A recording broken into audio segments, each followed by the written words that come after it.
민주당 이재명 후보는 오늘 선대위 회의에 참석해 부산, 울산, 경남 지역 현장을 둘러본 소감을 밝혔습니다. 이 후보는 이 자리에서 재정당국이 서민 경제에 도움이 되는 지역화폐 예산을 삭감했다며 홍남기 경제부총리를 비판했는데요. 국회 취재기자 연결해 자세히 알아보겠습니다. 나경열 기자. 네, 부울경 지역 민심을 듣고 돌아온 민주당 이재명 후보 선대위 회의를 주재하면서 재정당국을 직격했습니다. 지역화폐 예산이 삭감돼 절망감을 느끼는 서민들이 많다며 홍남기 경제부총리가 책상을 떠나 현장에 가봐야 한다고 말한 겁니다. 이 후보는 지역화폐 예산 확대를 주장하는 자영업자 단체의 농성 현장을 찾아서도 비슷한 발언을 했는데요. 현장에 나와봤다면 매출 양극화를 시정하는 지역화폐 정책에 대해 만행에 가까운 예산 편성을 하지 않았을 것이라고 지적했습니다. 국민의힘 윤석열 대선 후보가 약속한 50조 원의 소상공인 손실 보상에 대해선 내년에 할 일이라면 올해 못할 것도 없다고 밝혔습니다. 윤 후보도 재원 대책을 토대로 공약을 했을 거라며 소상공인 지원 대책과 소비 쿠폰 지급 방안을 당대당으로 협의해달라고 요청했습니다.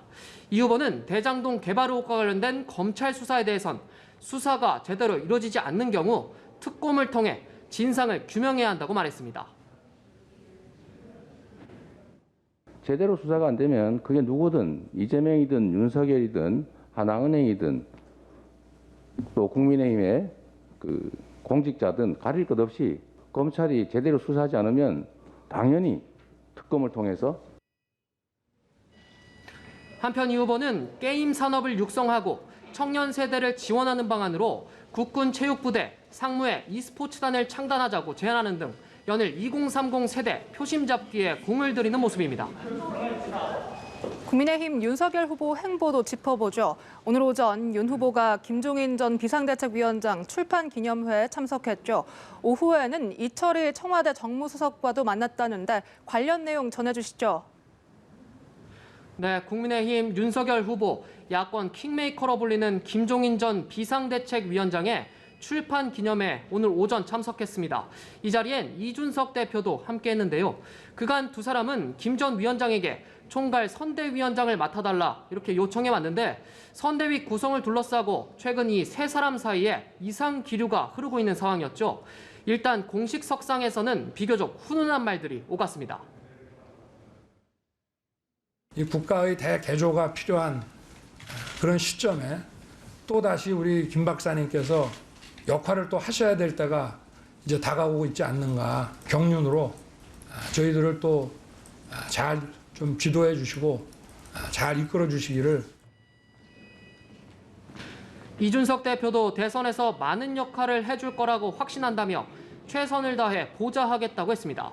김 전 위원장은 우리나라의 핵심적인 문제는 나라의 방향타를 이끄는 정치적 리더십의 문제라며 권력은 잠시 위임되는 거지 영원한 것이 절대 아니라고 강조했습니다. 이어 행사 후 취재진과 만나선 윤 후보의 선대위 합류 요청에 대해 그럴 계기가 있으면 도와줄 수도 있다며 긍정적인 입장을 밝혔습니다. 하지만 공식 발언 외에 세 사람은 대화하지 않는 모습이었고 이준석 대표는 별도의 언급 없이 식장을 빠져나갔습니다. 특히 윤 후보와 이 대표는 사무총장 거취를 두고 힘겨루기를 하고 있다는 관측이 나오고 있어서 두 사람 사이 어떤 얘기가 오갈지 주목받았습니다. 한편 윤 후보, 국민의힘 대선 주자로 선출된 지 열흘 만에 여의도 당사에서 이철희 청와대 정무수석과 만났는데요. 이 수석은 후보 선출을 축하하는 문재인 대통령의 축하난을 전달했고 윤 후보는 감사의 뜻을 표했습니다. 비공개 회담에선 윤 후보는 총리와 행안부 장관, 법무부 장관이 모두 정치인이란 점을 언급하면서 이번 대선에서 엄정한 중립을 지켜달란 말을 대통령에게 전해달라고 했습니다. 이 수석은 뜻을 전달하겠다며 대통령도 선거에 대한 엄정 중립 약속을 했고 이 말을 윤 후보에게 전해달라고 했다고 설명했습니다. 지금까지 국회에서 전해드렸습니다.